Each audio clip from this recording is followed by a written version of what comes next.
মধ্যে আপনার স্ত্রীও বিশেষভাবে আমার স্ত্রী হ্যাঁ আপনার স্ত্রীও তো বিশেষভাবে বিয়ে কোথায় হলো ভাই?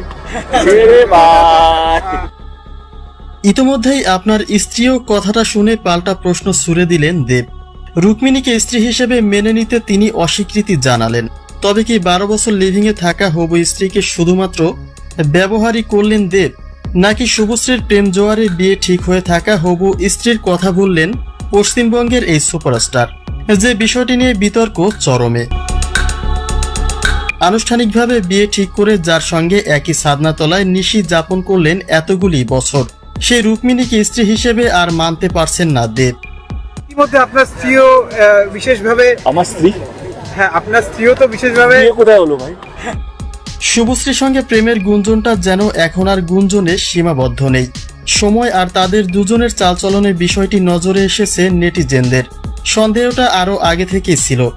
রুক্মিণী শুরু থেকেই বলে এসেছেন দেব শুভশ্রীর ফের সম্পর্ক সন্দেহজনক।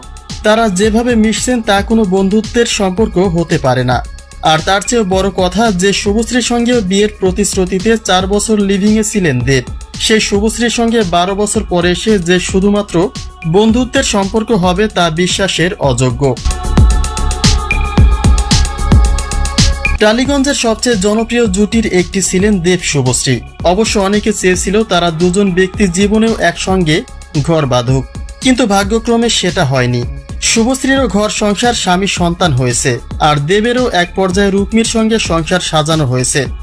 12 বছর স্বামী স্ত্রীর মতো জীবন কাটানো স্বামী স্ত্রীর সম্পর্কের মাঝে বাকি ছিল শুধুমাত্র খাতা কলমের সই স্বাক্ষর। কিন্তু তার সবকিছুকে উপেক্ষা করে দেব বললেন তার কোনো স্ত্রী নেই। সাংবাদিকের প্রশ্নের পাত্তাই দিলেন না দেব।